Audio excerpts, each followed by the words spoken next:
Hello, I'm Dr. Kim Williams, Rush University Cardiology, and this is another episode of Awesome Vegans.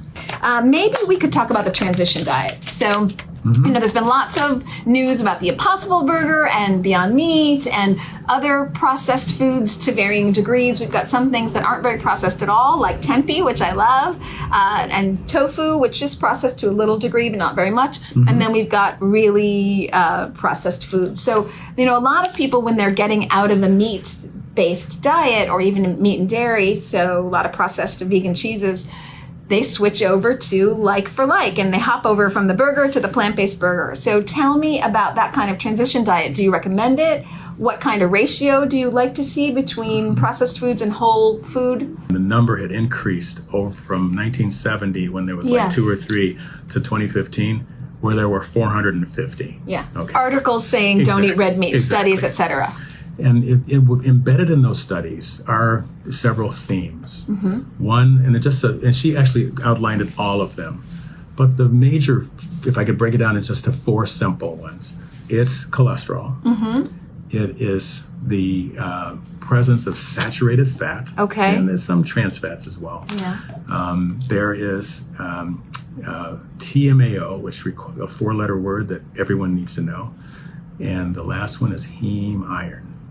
Okay, so let's start with Heme Iron. Okay.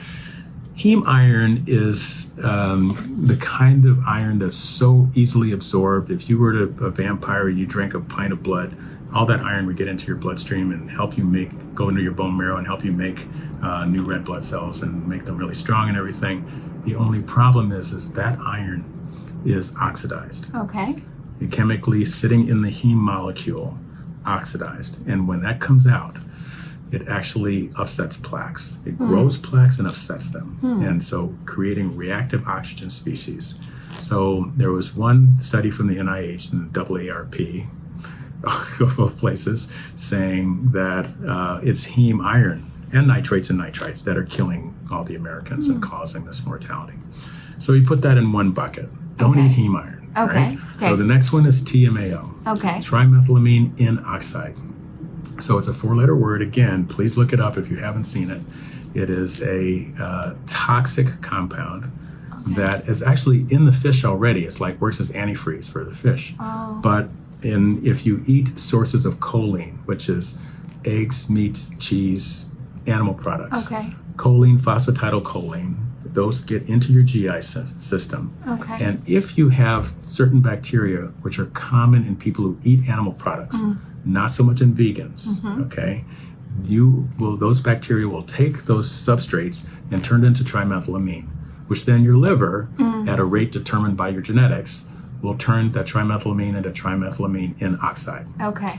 That compound does everything you wouldn't want in the cardiovascular system. Okay. It actually creates plaque. It makes plaques rupture.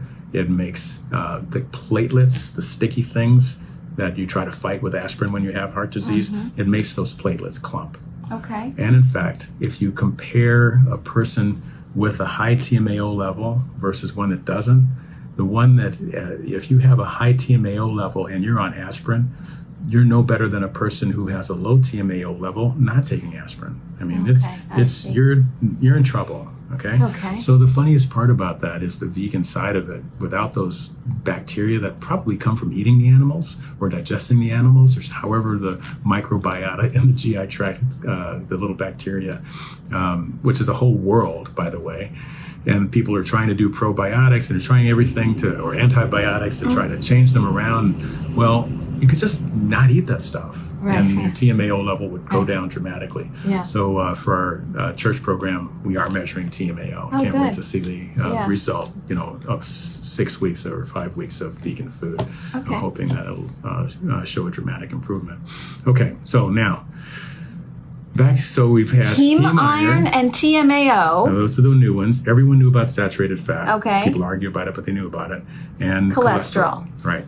So when you look at the Beyond or these new meats, some of them are actually made with heme iron. think Impossible Foods is. And that's why it looks bloody and tastes bloody, because it's heme.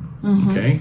Now it's a phytoheme, meaning that it comes from a fungus after Plant-based, right? they have a modified bacteria, if I read their methodology correctly. So I'm worried about the heme iron. Okay. Although it does There come is- from another source.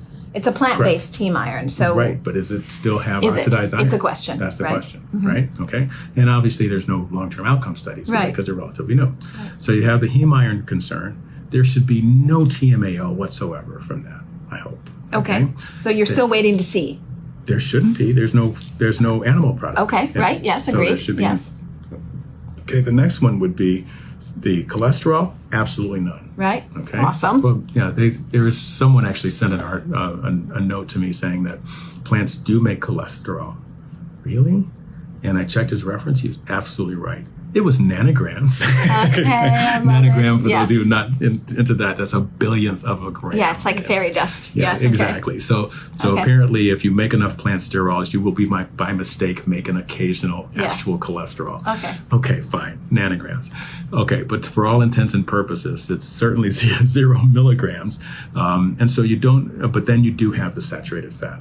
And some of those products have just as much saturated fat as a Big Mac or a Whopper.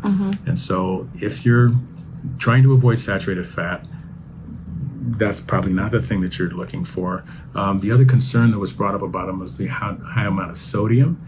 But if you're in the 600 milligrams of sodium and you don't eat any the rest of the day, you're probably okay. Our ACC guidelines for hypertension and prevention would say lower the sodium to less than 1,500 milligrams. So you could actually eat 2 of them, but nothing else the rest of the day.